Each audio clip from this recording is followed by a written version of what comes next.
Hello and welcome to Ditching Hourly. I'm Jonathan Stark, and today I am joined by guest Pranav Kale. Pranav, welcome to the show. Thank you for having me, and very good job with my last name. I was going to say, please correct me if I didn't get that close enough. No, no, it's close enough.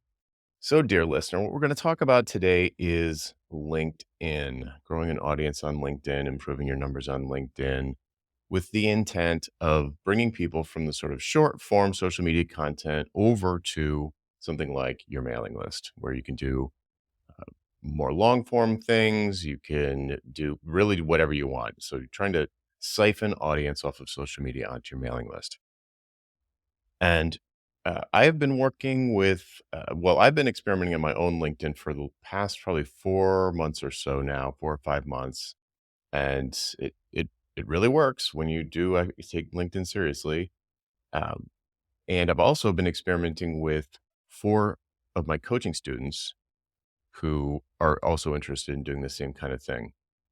And one of those students really didn't want to be on LinkedIn. So we brought in Pranav to help with the sort of ghostwriting on the LinkedIn posts there. So that is the full context here. And Pranav suggested interviewing me about what I've been doing over there on LinkedIn so that we could share it with a broader audience. Does that sound right? Did I miss anything? Nope, nope. That's about it. Perfect. So why don't I let you take it from here? We could just sort of do a Q&A and follow the conversation wherever it goes. Yep, yep. Okay. So maybe we'll start right at the start because when I look at you and your brand, you have done work in a lot of areas. You have a few books under your name. You have a community. You do offer some private coaching as well. So you have been doing quite a few things. And I'm just wondering, when did LinkedIn cross your mind? And when you jumped into it, what was the problem that you were trying to solve? Oh, perfect. Okay, so for the past, let me see, it's 2024 now. I would say 2020, the beginning of 2023, I think it was, no, I think it was 2023. I was like, um, my mailing list had sort of plateaued around 10,000 subscribers. And I keep adding, 20, 30, 40 a day, but it's a daily list and people, uh, there's atrophy. So people fall off. So it's slowly growing, but it felt like it was hovering around 10,000 subscribers.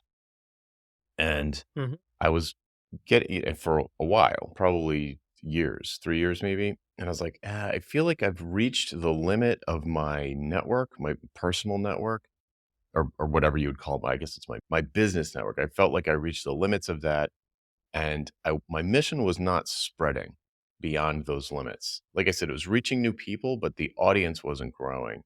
So people were falling off at roughly the same rate they were coming on.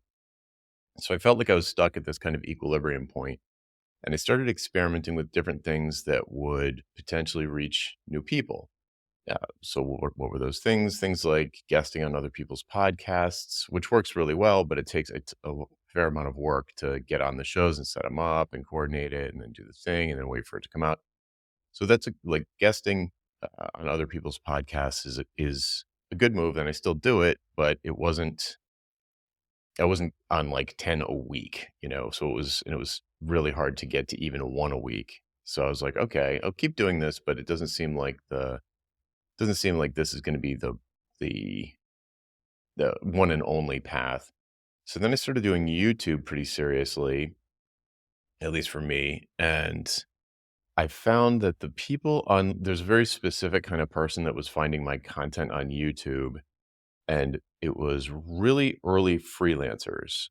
And that's great because those are the folks who maybe aren't already hooked on hourly billing and have a sort of a fighting chance, I suppose, of doing something different and not developing a bunch of bad habits.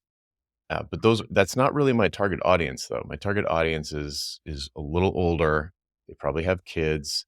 They're probably pretty successful, and they're not just starting out. And they usually, sometimes they had a career that they were really successful at, and then they go solo. So they're new, but they also kind of know what they're doing. So my main target audience, I would call like solo consultants, independent consultants, that kind of thing. And they're just the message didn't seem to be reaching them. So the next thing on my list was social media, which I had been off of, sort of publicly off of, so to speak, sort of in my email list, talk about how I wasn't really on any social media since probably 2016. And I was like, all right, let me take this seriously, see what happens. So I looked to see who was doing really well on LinkedIn. I studied what they were doing. I talked to a few of them. I bought a few courses and dove in. So I have tons of content. There's no shortage of content. So I was like, all right, so there's got to be ways that I can, yeah, of course, create new stuff specifically for LinkedIn or repurpose old stuff in a way that works on LinkedIn. Because what I had been doing, I had been syndicating my daily email list to a bunch of platforms, maybe 7 or 8 platforms. Just with automation, it basically just post a link to whatever my daily was, and those posts got nothing, nothing. Like 50 people would see a post, sometimes 80 people would see a post, maybe someone would comment on it, and 100 people would see a post. It was anemic. It was doing absolutely nothing. You could see it was doing absolutely nothing. And, so then I figured out what dance LinkedIn wants you to do. I started dancing for LinkedIn, and, before you know it, I had one post that had 250,000 impressions. I regularly get 3, 4,000 impressions, 500 comments, things like that. So, you know, so it does work when you play the game the way they want you to play it. Yeah, so that's I guess that's probably enough out of me on that question, but that's the full backstory on why I got back on social media. Yeah, thanks for that because that sets things in context. So you said that you started dancing with the LinkedIn algorithm or the LinkedIn platform. Mhm, Were there any other platforms you were considering dancing on? Instagram? I mean, of course, I'm kidding about TikTok, but mhm. were there any other platforms that you had considered as well? I find video really, really frustrating to do, so I wasn't gonna do TikTok. I did the YouTube thing, and it was reaching an audience, but not my ideal audience. And Instagram, my wife uses Instagram quite a bit, and I just don't understand Instagram. It would also involve a bunch of video, probably, if you're doing it right. And honestly, it feels to me like the dance you have to do for Instagram is much, much harder than the one for LinkedIn. So, and I mean, I suspect that probably people in my audience who I would want to reach that are more in the brand and design space would probably be on Instagram, but consultants are on LinkedIn. So I, I felt like that it was, if not the uh, biggest hangout for my kind of people, if not the biggest, it was probably like at least a really good one. Other people have suggested things like Reddit, and a few others have been suggested to me. I even one person was talking about Pinterest. She was having good luck on Pinterest, but yeah, I just felt like LinkedIn was the best combination of my audience is there for sure. I know that's for sure true, and it was the one that I could stomach most easily. Oh wow, I even didn't even mention Twitter. I used to be really big on Twitter in terms of my usage, not on my followers or anything, but um, Twitter's too angry for me. It even it I get too aggressive on Twitter. I love dropping grenades on Twitter, and then I always regret it. So I didn't want to goof around with Twitter. LinkedIn felt more professional, and my audience is there, so that was enough for me. Does it ever get to you? A hate comment or something that someone says to you angrily, does it affect you, or have It, you gotten to a zen place where it's everything funny. just falls off? Yeah, it's funny. Uh, it only bothers me if I think they're right. So, like, they're right. I shouldn't have said that, or they're right. That was too mean. This is going way back on when I used to be on Twitter, and I'd get in like dust ups on Twitter with people. Um, if they're totally off the wall, it doesn't bother me at all. But if it's someone who I'm like, wow, they put me in my place, and I agree that they're right. Like I was wrong. I shouldn't have said that or done that or thought or whatever. that can well, when I say it gets me, I'm like, "Ah," I get the bad dog feeling. But lately, I've had plenty of people disagree with me, but that's exactly what I want because that means that they're thinking about the idea that I've presented and they're disagreeing Yeah. with it and they're thinking about it, right? So this is exactly what I want. So that doesn't bother me at all. I love it. And and I like to engage with those people because it's the moment where their mind is open and I can see that they're still stuck in this way of thinking and they bring forth this arguments or these kinds of arguments that I've seen 1,000 times and I can walk them through the thought process that sometimes leads to a light bulb moment right there in the comments. Other times they'll say like, "Well, it depends. My situation is different." And sometimes, I don't have a basis to refute their specifics because they're in some space that I'm not as familiar with as like software development or development or web design or something like that. So, sometimes it's a agree to disagree leads to a standstill kind of thing. But no, that doesn't bother me at all. That's and no one and if someone yells at me about something and I'm like, "No, I'm right." They might be right in a different way, and I don't understand where they're coming from. Like, they've got a completely different context, and they're interpreting the words in a different way. That could be true, but that doesn't get to me because I can stand behind the point. I'm not just trolling. And I think one thing that I love about your presence on LinkedIn is that you're not controversial for the sake of it. You are, co- I mean, your ideas might rub people off the wrong way, Mhm. but I know from your work that these are the ideas that you believe in with all your heart, body, and soul. So that's one thing which sort of separates you from the others who might want to be controversial just for the sake of. Right. Yeah, there's definitely it's I can see it's so much easier to just troll and it works because you get a lot of comments because people just can't not correct you or yell at you or something and then that's what the algorithm wants and that's sort of the lazy way to do it but I don't first of all I don't think that long term that adds up to anything or at least it wouldn't for me and other than just lots of followers or comments or views and who cares about that? It's all vanity metrics if it doesn't turn into email subscribers and sales eventually.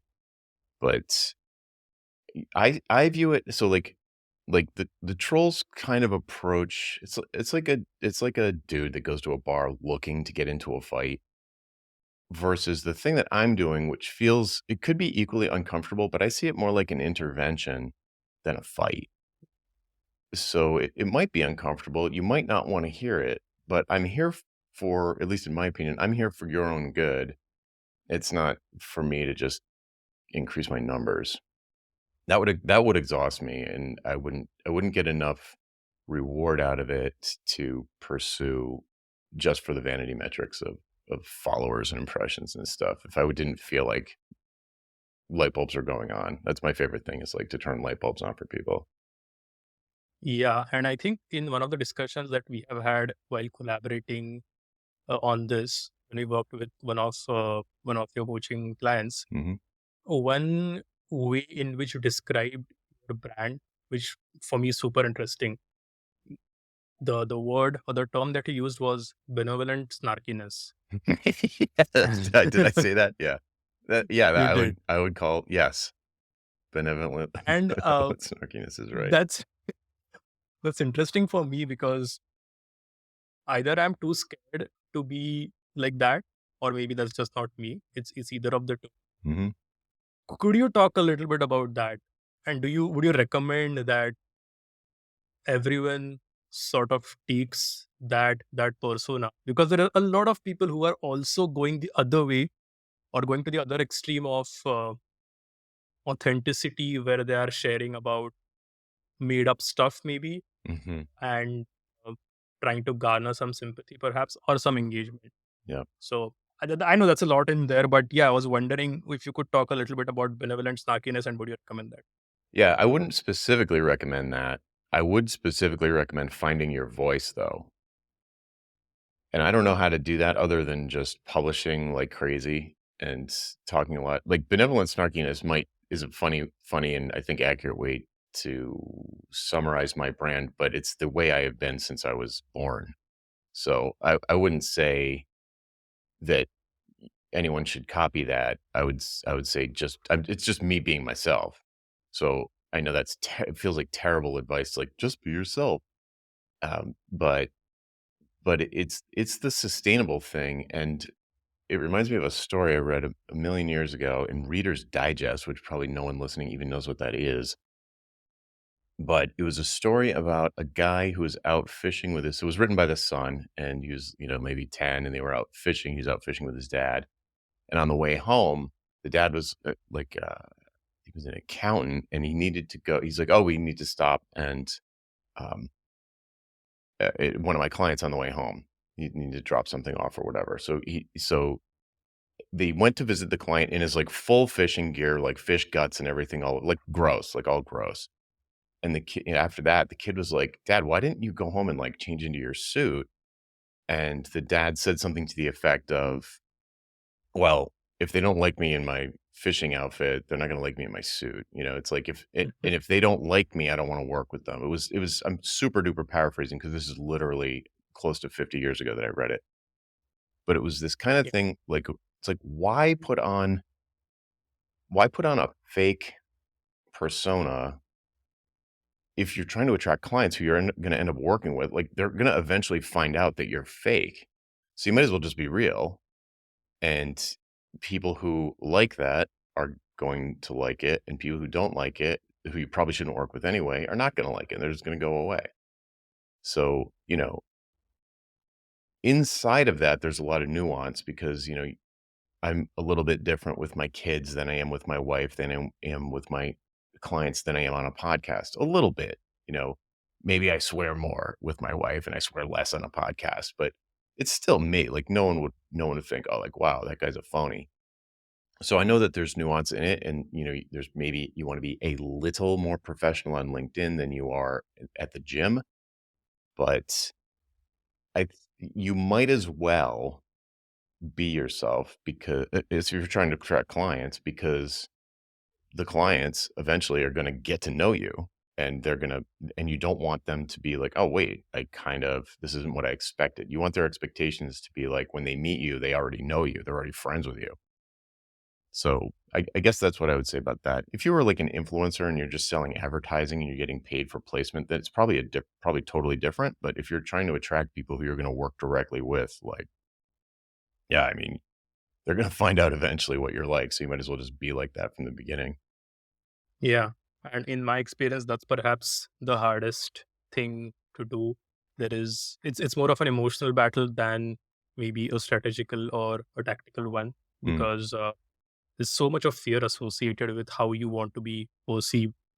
And the thing that frustrates me personally is that in the quest or in the process to please the algorithm, or in the process of being quote unquote likable, you tend to sacrifice your voice, and then you become just like everyone else, and then you are not noticed at all.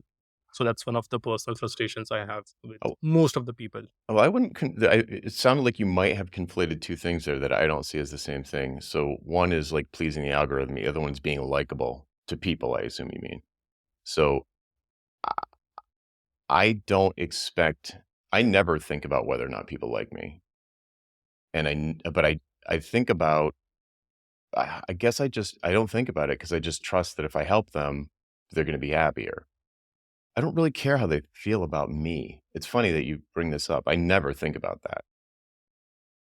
It's more like how can I put this in the most selfish way?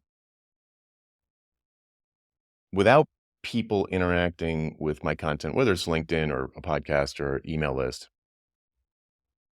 the only way to get the drug that I want, which is that light bulb moment in another person, I need other people. I don't care what they think about me. I want them to give me that dopamine rush that I get when they go, "Oh my god, I finally get it." So, they'll probably like me if that happens, but that's totally a side effect.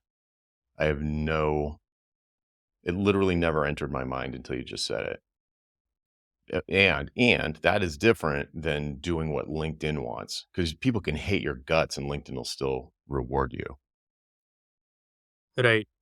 I think one of the reasons why that could be happening is that, first of all, I think you are maybe an outlier when it comes to this. Yeah, Yeah. I separate my work from me. So I don't confuse me with my Yeah. work.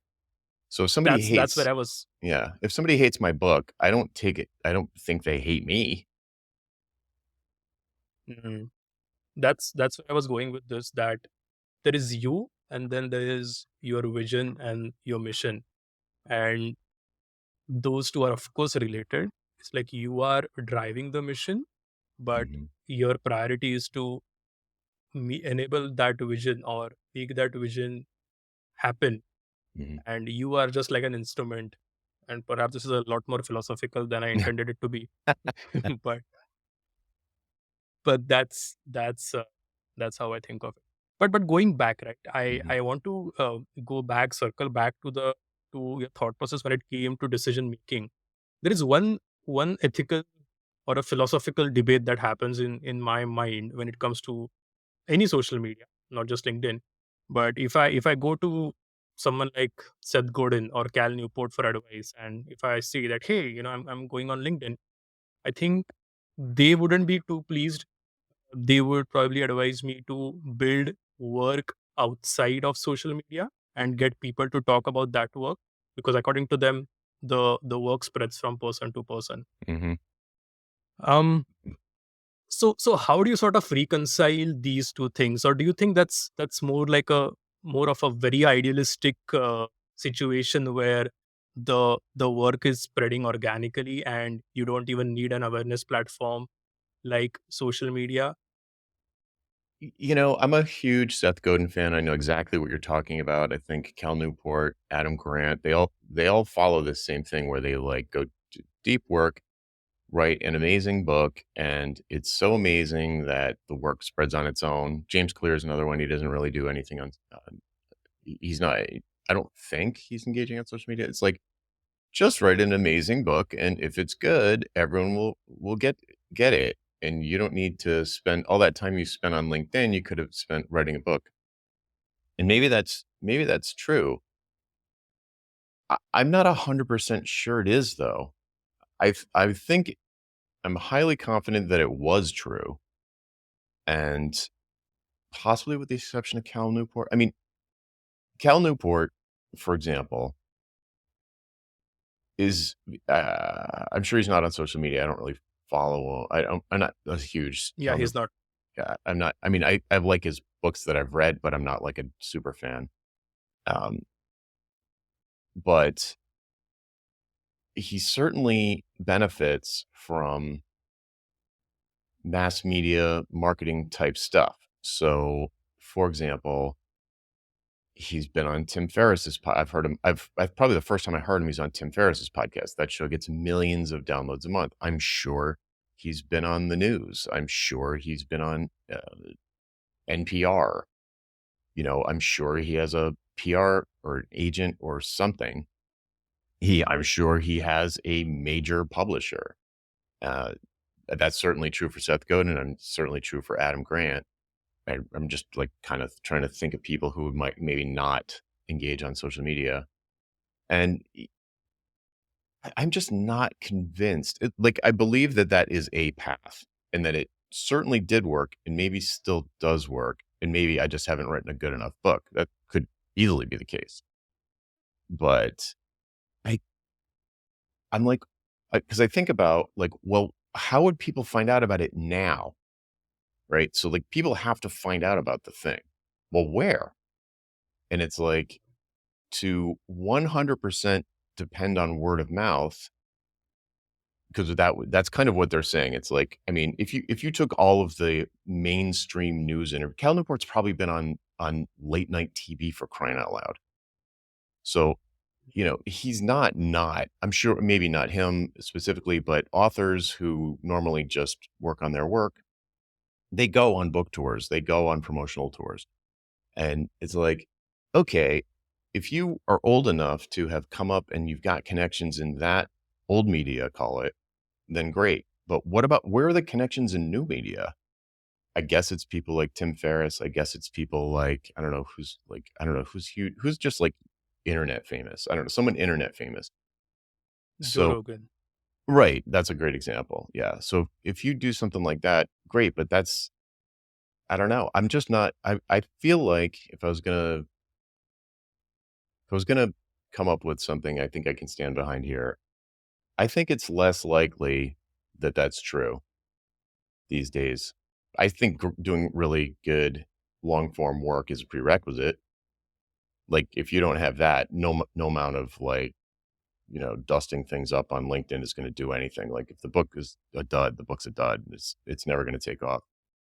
But the book could be amazing, and if no one hears about it, it's like, I don't know. It feels too much like depending on referrals to me, where and anyone listening who depends on referrals for new business, probably knows what is probably nodding their heads right now. It's like, I don't wanna depend on referrals, so I wanna bring my ideas to the people, like, where they are.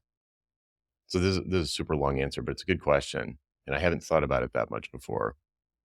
But here's another example from my previous life. So, when I got out of music school, struggling artist, in a band, real broke,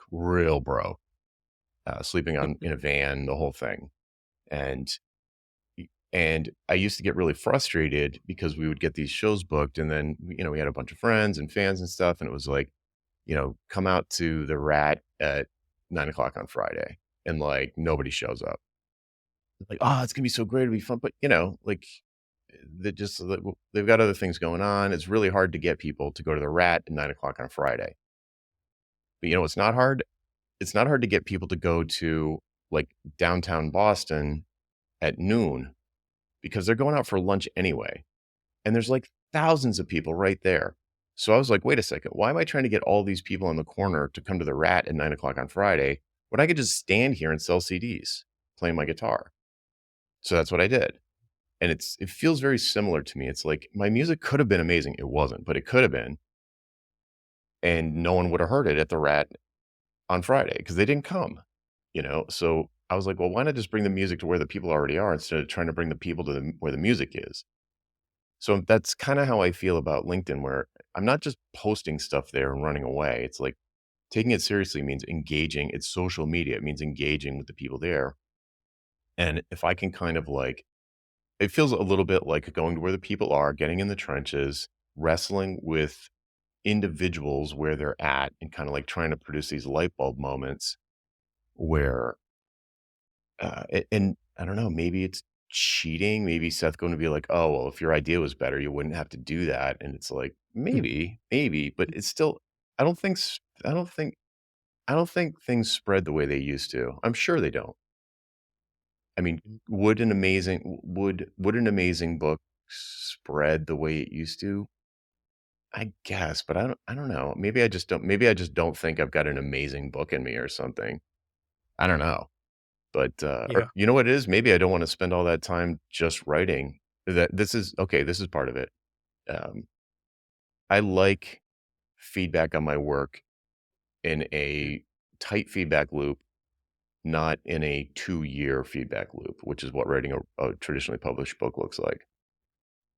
So it's the wrong feedback loop for me if a book is the vehicle for the ideas, which it probably would be. I don't think there's another vehicle for the ideas. It has to be a book. I can't or a movie, but I'm not doing that. So, wow, great question.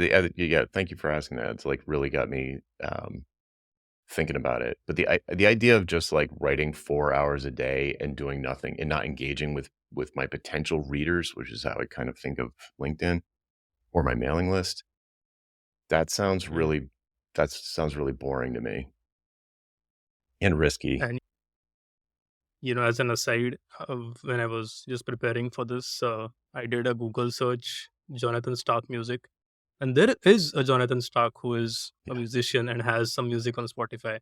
yeah. And but then It's I not heard him me. singing. It's not me. Yeah, exactly, exactly. So Yeah, he when I wants when I heard him singing, it was pretty clear that okay, this is someone else. Yeah, he's a lot younger than me. All right. So you mentioned long form, right? And I thought that was interesting because one of the other decisions that at least maybe newbie experts, consultants, or maybe freelancers, the decision that they want to take is that okay, which medium do I get on? Because they obviously some of them, I mean, not to name any names, but maybe they get inspired by a few influencers and want to be everywhere, embrace the hustle culture. But we all know that Yeah. that doesn't work. So they have to choose. And Mhm. you, maybe I'm putting words in your mouth, but you said that long form needs to be present. So it almost seems that you're suggesting that maybe social media is not the first thing you do if you're trying to build a brand. Probably build your body of work somewhere else. Maybe that's an email list, maybe that's a blog, or maybe that's a book. Um, and then you use social media to drive traffic or visibility to that body of work. Is that what you meant to say? Yes, I think so. I think I'm following you there. I just to back up a tiny bit, I think for a solo operator who are the bulk of my audience are like, one man, one gal shops, the being everywhere without hiring without hiring people or spending a ton of money is probably not feasible. Yeah. It probably does work, if you have a team of 20 people and like a guy with a video camera following you around everywhere you go. It probably works, but I don't think it's reasonable for the kind of people that are probably listening to this show. So I've always been a big fan. I'm sort of a minimalist, and I've always been a big fan of just focusing on the utility of whatever the action is and saying like, is it producing results? So where would I start? I would it feels like a broken record because I've been promoting my email workshop for the past like 2 weeks, but definitely email, maybe a podcast if you really, really don't know where you're going. Because if you do a podcast with a co-host or a series of guests who are all kind of from the same area, or they've got something in common, you can discover things, but it would be a really kind of a selfish way to do a podcast because it would be mostly for you and not so much about the audience. So it'd be kind of a weird way to do a podcast, but conversation can be a good way to kind of figure out what you think. It just happened to me in the previous question you asked me. I'm like, what do I think about that? So that can be a good way in the really primordial phases of trying to figure out what you're about or what your ideas are or why it matters. But probably people that have been doing client work for a while, they probably know that there are things in their industry that they don't like, things that they can hold a sustainable contrarian stance against. Like they can support their argument against the status quo. They probably are familiar with anti patterns that their clients constantly fall into. So they probably have a bunch of what I would call planets in their content solar system where they know where their expertise kind of shines, where it can help the kind of people they're trying to help, the kind of problems the people they're trying to help have. So they probably have enough expertise to start a mailing list. And that is the first thing I would do for a list of reasons that I could rattle off for 15 minutes. But yeah, I would start with a mailing list. Maybe not daily, but I just find daily so much easier than weekly. Because then your brain is constantly engaged and you just find so many more ideas that way. But I'd probably start with a mailing list. And then as you alluded to in the question, uh, once, at least for me, once it got to a point where it seemed to reach its natural maximum, then sort of use short form or social media or something, YouTube, Instagram, whatever it is, use something. In other words, go to where the people are, go to the street corner and help them become aware that you've got this treasure trove of information over on your blog. Or my blog mailing list is kind of like interchangeable. Like all of my emails are posted on my website. So when you first hear of the list before you subscribe, there's an archive that you can experience as kind of like a blog. So somebody can first hear about me anywhere, come to my website, read some stuff, see if they think I'm full of it or not. And then if they think I'm not full of it, then they can subscribe to the list. That's basically the micro funnel. So I've been kind of the past few years where I was talking about YouTube before, or whatever else going on other people's podcasts. It's kind of like the awareness open mouth of the funnel where people have never heard of me before. So strangers who are then exposed to the mission and can, and know where to go down that rabbit hole. So I want to own the rabbit hole so they can go down the rabbit hole on my property. So it's instead of like LinkedIn. I've talked to two people in the past, I don't know, few weeks who've been banned from LinkedIn. And it's like, well, if LinkedIn was my number one source of revenue, like people were going straight from LinkedIn to like a Gumroad or something like that, and I got banned, like that would be a Mhm. 100% drop in revenue overnight. And I'm not that much of a risk taker. That's scary. Yeah. So So I did think I I think this answer is a the question? I'm not sure if I answered your no, you question. did, you did, and I think this is a very very crucial insight because I have been people I've faced this decision myself, where you because social media is perhaps uh, by the look of it seems a little more sexy or a little, I don't know, flashy. I don't know what the right word is, but that's where you get a lot of attention. It's So it would be very performative. natural. It's performative and Yes, it's easy. it's easy.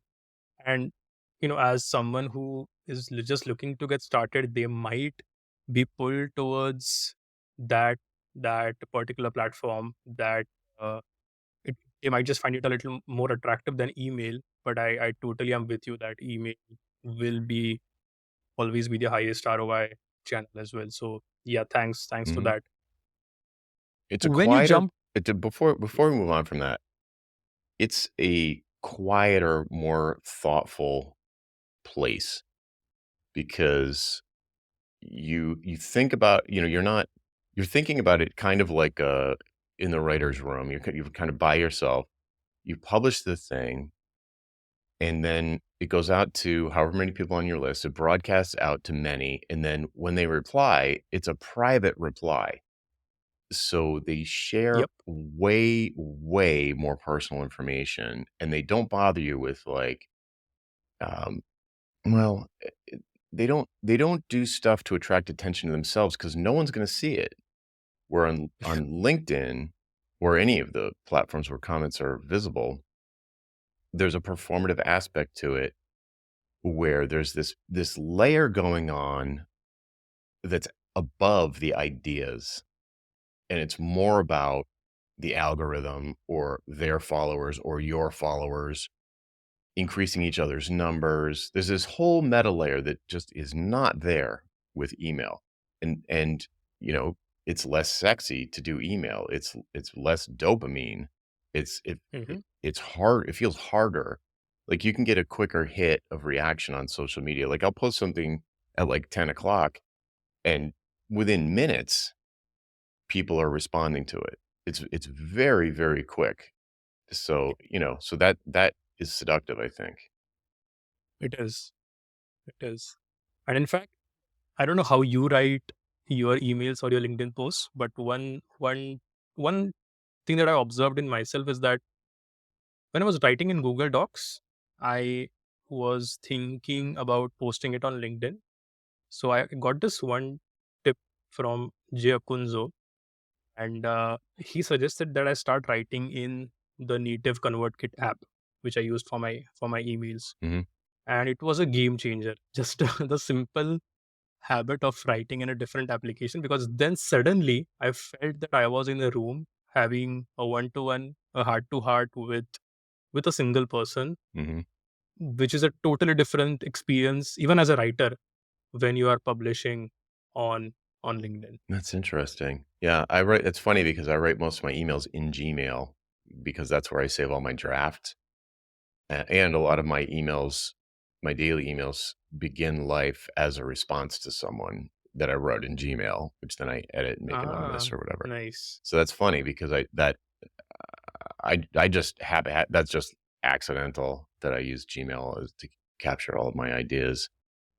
It's Yeah, not it's probably the last one that most people would pick, but I'll that makes sense to me that if the application that you're writing in has an effect on what you're writing. I mean, uh, I writing for LinkedIn, I guess this is a different thing, but writing for LinkedIn and writing for my mailing list is activates different parts of my brain. It's weird. It makes sense, but Can it you surprised elaborate on me. that? Because that is interesting. Like I'm very curious because you have had an email list for a while. You have obviously been uh, you've had some success there, and Mhm. then you jump off to LinkedIn. So how did your thought process, your writing process change, and what did you have to do on LinkedIn differently versus what you did with your email writing? What happened pretty quickly on LinkedIn was that the meta layer, that layer above the ideas, creeped. I noticed it creeping in, and it you have to fight it off because it wants to creep in. And it's the when I'm writing my email, I want what do I want? I want how do I describe it? I want people to reply and say, "Oh my god, this is exactly what I needed to hear today," or I've been reading your emails for 2 years and now I finally understand this thing." Like, I want those kinds of responses. And I want the same thing on LinkedIn, but when I'm writing for LinkedIn, as I'm writing the thing, this little voice will pop into my head and like as I'm deciding on the exact wording, I'll type something one way and I'll look at it and this little voice will say like, "Oh, that'll get a ton of comments." Not good comments necessarily, but like there's this layer that happens that is tough to resist or at least impossible to ignore. It's there. That's like, this will perform well on LinkedIn, as if that's and in a certain sense, the only reason I'm on LinkedIn is because I want it to perform well.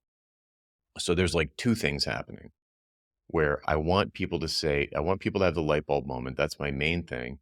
But I also want a ton of people to see it because that's the whole point I'm doing. Like, that's the whole reason why I'm on LinkedIn. So balancing the and it affects the writing. So like the writing is a little bit more, it's almost like on LinkedIn, I'll leave more out. Like I'll purposely leave something vague because Mm. then I know people are going to be like, "Nah, what about this?" Or um, "It's not that simple," or that kind of thing. And I'm like, "Oh, well, someone is going to call me." I've had this thought. I should leave typos in these because someone will just correct me or just say something flat out wrong, like leave out the word not, and you'll get 1,000 comments to correct you. And that would so it's like it would get back to the troll thing. It's like if you just want to get comments, you turn into a troll. Or like Seth Godin says, if you just A/B test your website, every website would turn into a porn site. Yeah, So you have to yeah. have some rudder. You have to have some kind of like, I don't want to say moral center, but it's something like, well, for me, it's the mission. It's like, I'm on LinkedIn to bring the mission to more people. But then that's just that social media layer is there. It's like, well, if you're just a little bit meaner in this one, you'll probably get a bunch of people arguing with you. Or like talk about how, you know, whatever. Not X the platform, but like insert name here is dead. AI, something about AI. You're just gonna get I think my top post looked like I was calling the reader a liar if they had ever eaten ours, which I know is going to tick people off because they feel like they're a good person for eating ours, and I'm calling them a liar for eating ours. But then the mic drop moment is you're lying to yourself. And oh my God, I mean that people were freaking out about that because I think a lot of them didn't read the whole thing. I think a lot of them just read the quote graphic, and because then in the comments they were like clearly didn't read it. Mhm. And it's like, well, I could do that all day long. I could pull that fast one all day long and be like, and you see people doing it. It's really annoying. So I don't want to do that where they say something bombastic and then they completely hedge in the actual post. And it's like, this is not at all what you said. This is Mm. not what the image, like, so I'm talking about a post that has, like, an image with a quote that's polarizing, and then they subvert their own drama by not sticking to what they said in the post. That's not what I did in mine, but a lot of people do that, and it's like, I mean, to me, I'm just like, "Oh, you're just trolling, basically." It's like, it's not quite trolling, but it's kinda like, ugh, just eye rolling to me, and you have to and I find myself having to resist that while I'm trying to write and help people with this thing. Like, there's this, like, devil on your shoulder that's like, "You know, you probably get a lot more comments if you left out that word."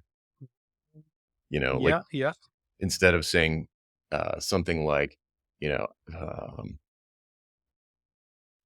if you're a solo consultant, you should definitely start an email list." Like, that might be something I'd say on LinkedIn. I would never but I mean, I probably wouldn't, but I might.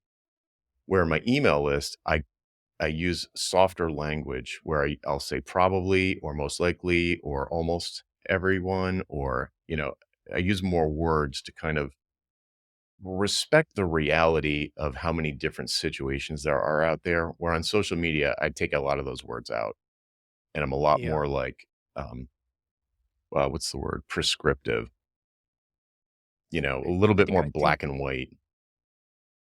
yeah, the context changes in email completely because you're no longer talking to a stranger. You're talking to someone who knows you a little bit more, trusts you a little bit more, and you have the space and the time to perhaps have a more nuanced conversation. Whereas Yeah. on LinkedIn, like you said, there is this moral center, which is an interesting word. I struggle with it too, by the way, and I think the one of the main areas where I struggle with the moral center is specifically the hooks, because there are a few hooks which really make me angry. Mhm. 99, the most infamous one I think is 99% business owners make this mistake, and I I'm wondering how did they get this data. It's just doesn't make any sense. Yeah, I mean, if Your hooks, however, oh, okay. yeah, I was saying your hooks are, for the most part, I think a lot more wholesome. I would say you're not creating sensational stuff like BuzzFeed does.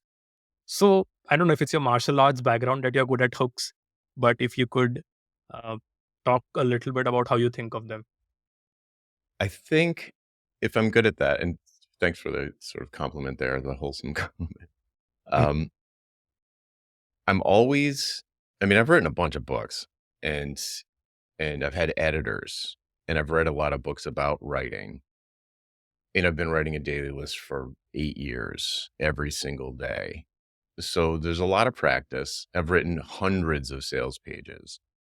I've read, like, copywriting style direct mail, but so, I mean, I'm a student of copywriting, and or just writing in general, I suppose.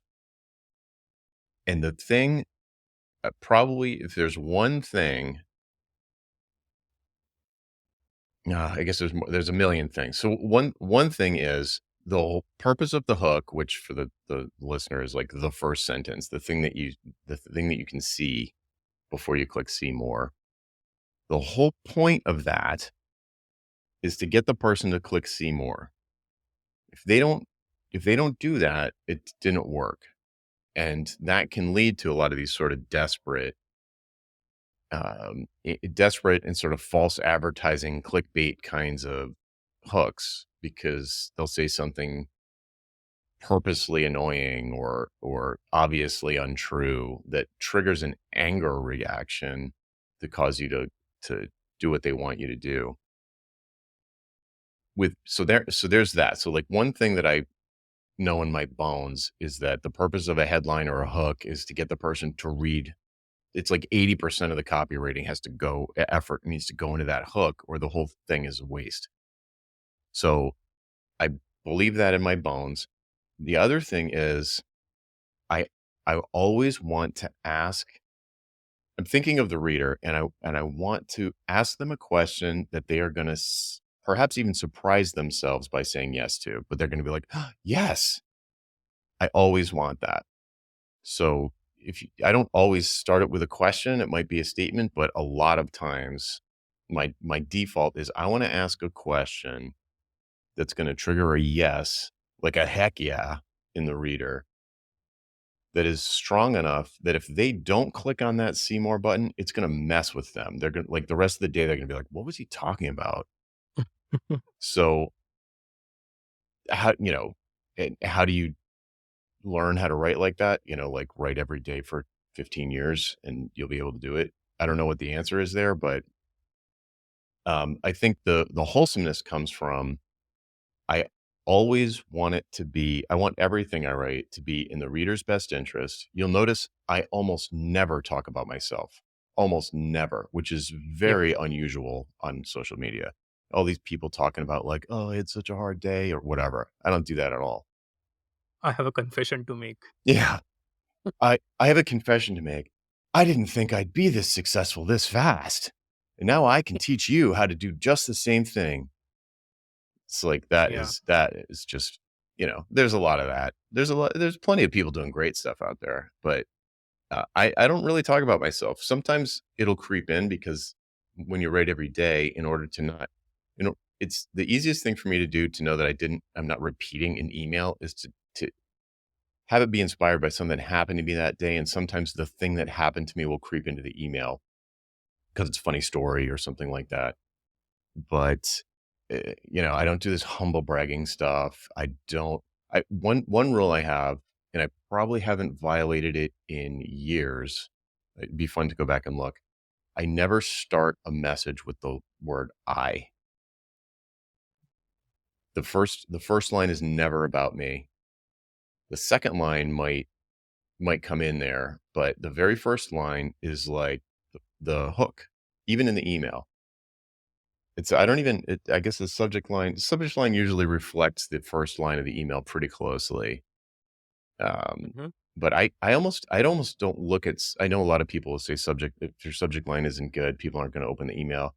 On my list, people stay on it for so long, I actually don't care that much about the subject line. I think more of this about the subject line as a great way to find the message later, and I know they're gonna open it. But I want them to read it. So for me, and this is counterintuitive, and I wouldn't actually recommend this advice for people starting a list. Your subject line has to be good. Uh, I feel maybe I'm lazy, but I feel like I'm at the point where I want the subject line to almost be confusing or like a riddle or this versus that, and you don't know what to expect. It's like, but people's just stay on. So, and my open rate is really high, so I don't really worry about opens. But I do wanna hook the person when they do open the email. So my first line, it's never about me. And when you now with this in your mind, dear listener, go on social media and see how many people start with their post about them. It's all about them, their day, you know?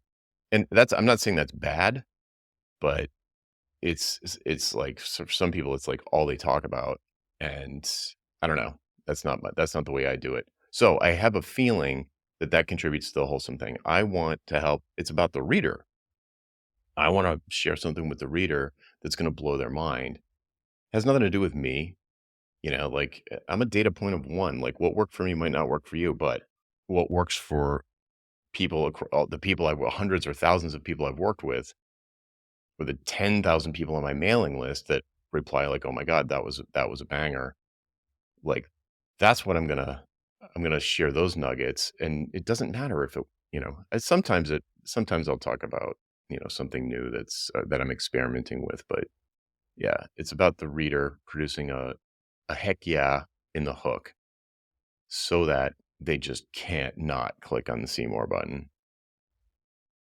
Apart from hooks, did you have to maybe hone in or work on a few more skills that you probably did not possess earlier?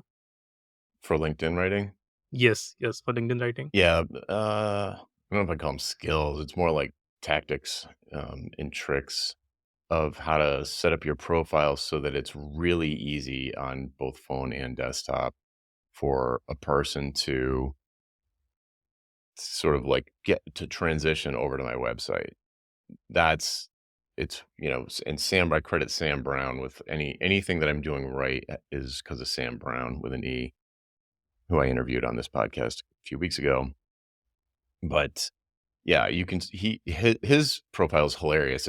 He almost turned his LinkedIn profile into almost like a Shopify page. It's pretty Okay. funny. And so that was a bunch of tactics that, I was seeing like a lot of just like 10,000, 12,000% increases in my LinkedIn numbers, but the increase in my website numbers and my subscriber numbers on my mailing list were much lower, like, 100 times lower than those increases. So it's like, well, okay, so people are engaging with this on LinkedIn, but they're not going through, and they were going through my profile a lot more, but then they weren't jumping to my website. So I was like, okay, there's a roadblock here. There's a hurdle here. So let me update my profile to encourage people to go over to the website a little bit more easily. So there's a bunch of stuff there that was just like tedious trying to figure out LinkedIn's Byzantine interface. I mean, it's a real mess in there. Like, and it's different on mobile and desktop. It's like very confusing to set these things up. So yeah, I learned a lot from Sam about that. But about the posts themselves, it's just things like at the end of each post, adding a sort of footer. It's like, hey, I'm Jonathan Stark with that's clickable to go to the profile, and like asking for the repost, asking for the likes and comments.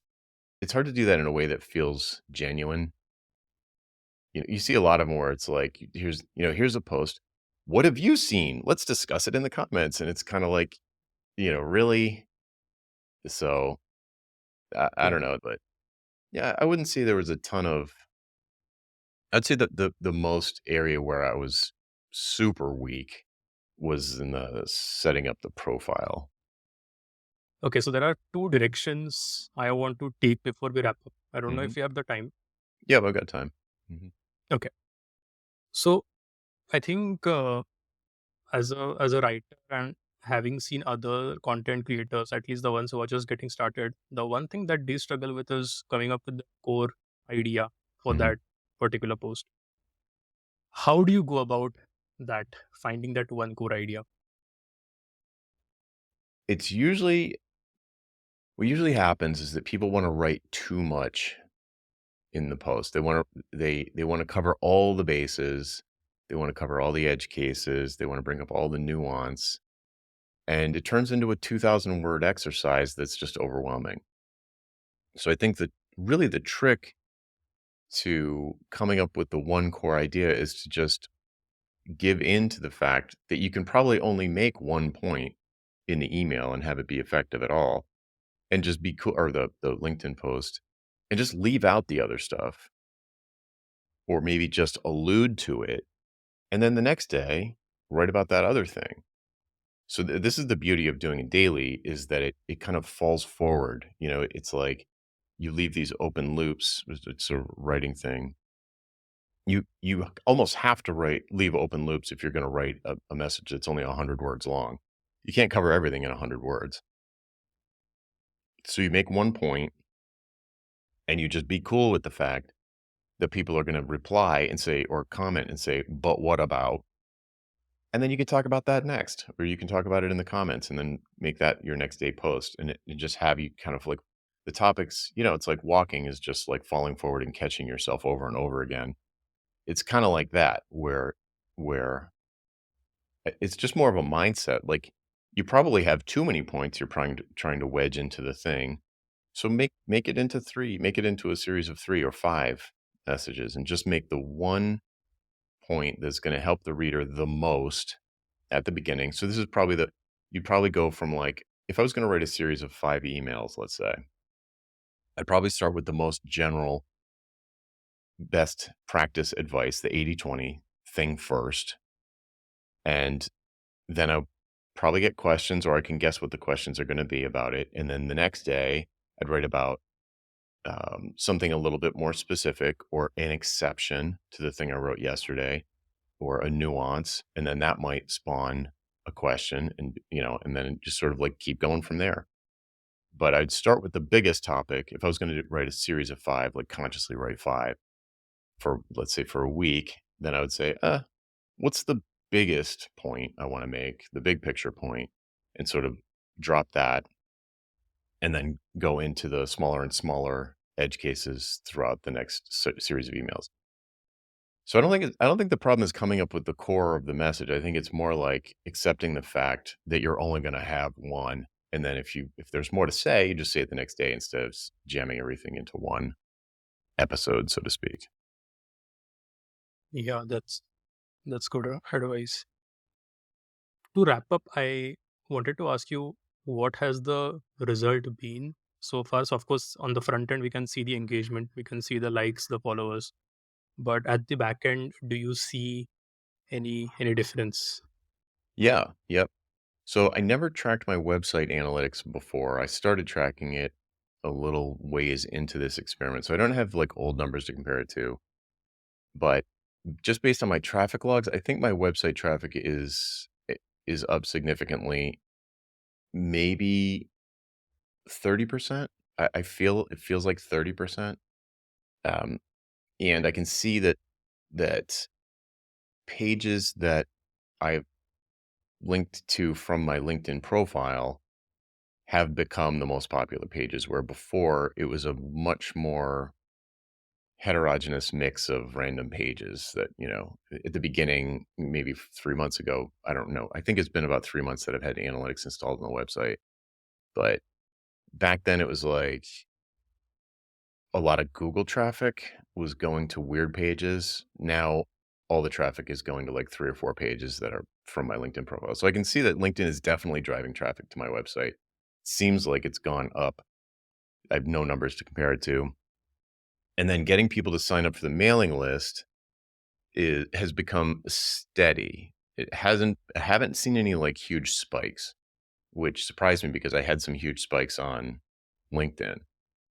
But I think the moral of that story, at least for me, is like huge spikes don't really matter that much. It's not like oh wow, now I'm famous, right? It's like, if you end up in the New York quoted in the New York Times, like, oh, this is great, but this is not going to lead to a big spike.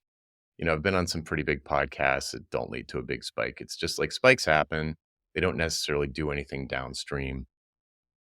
So, maybe a good way to think about it is like sort of my normal philosophy, which is just don't even worry about the spikes. Just show up, do your best, come back the next day, do it again. And I have noticed in my LinkedIn numbers, the spikes keep getting taller. So like I'll have a spike with the exception of one outlier, which got like an insane number of views. And weirdly, it was over the 4th of July weekend in the United States, which I think had something to do with it. But yeah, it was weird. But I can see that my average, if you just look at the average, my average numbers are increasing rapidly on LinkedIn, and they're increasing slowly on my mailing list. So I think that's probably my fault. I think I can make the transition from my LinkedIn profile to my website smoother and more attractive. And I can put basically a better call to action on LinkedIn and on my website. And I think that will change things because like right now, I'm not even pointing people at a lead magnet. It's just like get on my daily list, which is not the greatest call to action. So I'm going to keep doing it through the end of the year and see if if optimizing some of this profile and my sign up page on my website, see if that moves the needle enough to, uh, keep doing it because it's easy. It's not hard once you kind of know what the dance is, it's easy. It's an easy dance to do. But, um, Yeah. yeah, but if it was regularly, if I was adding, I don't know, whatever, 500 people to my list every week or 1,000 every week, that'd definitely be worth it because it's not that much effort. Okay, and as we wrap things up, for someone who perhaps already has a daily email list or maybe a weekly email list and they're looking to get started on LinkedIn, but perhaps they have introvert tendencies, or they just don't find they just don't like being on social media, then probably what is the one tip that you would give them just to get started, like the first step Mm. for I mean, them? I consider myself an introvert. I'm not super social. I would say it's not about you, so don't talk about you. Talk about them. What is the biggest problem that your ideal audience member or your ideal buyer or your ideal reader, however you want to, the person that you want to talk to sitting across the table, picture your favorite client, picture a specific person and imagine them asking you this question. And then it's going to be about them, right? About them and like what their problems are and how you think they might be able to overcome them. So you don't have to be, taking pictures of yourself with your shirt off like half people. Even on LinkedIn, I'm like, really, no shirt? It's not like that. You don't have to be like that. Just help the reader. And if you're on a mission to do that, I find it gives people who are a little bit reticent the courage to step up and do it. Like like I can't swim, but I jump in a lake to try and pull someone to the shore. I don't have to be the best swimmer. So it's like it's not about I wouldn't go swimming. You couldn't pay me to go swimming. I'd probably drown. But if someone was in need, I'm probably going to try and do something.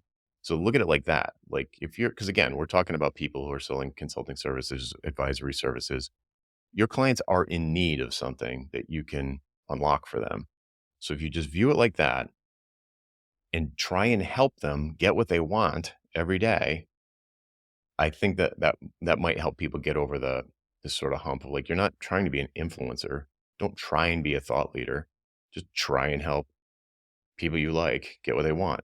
And it's like how can you're in a service business. Like I'm sure you're like whoever's listening, you're in a service business. I'm sure you're like this. So just be like that and hopefully maybe that will get you over the hump.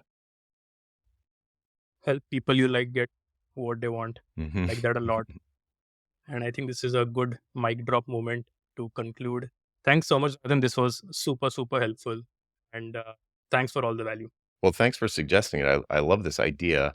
And before we go, I want you to be able to share your website in case someone out there wants help writing their LinkedIn posts. I've been doing a great job with one of my students. And if you didn't want to have that little voice on your shoulder trying to get more comments, you can outsource that. So where can people go to find out more about you? Yeah, they can find me on my website, which is pranavkale.com. I'll spell that out. PRANAVKALE.com. Cool. I'll put it in the show notes too. All right, Pranav. All right. I don't know how to sign off. I feel like you interviewed me, but here we go. we can we do it the way you did it with Rochelle in the Business of Authority? Oh, sure. Okay. All right, that's it for this week. I'm Jonathan Stark, And I'm Pranav Kale. and I hope you join us again next time on Ditching Hourly. Bye. Bye.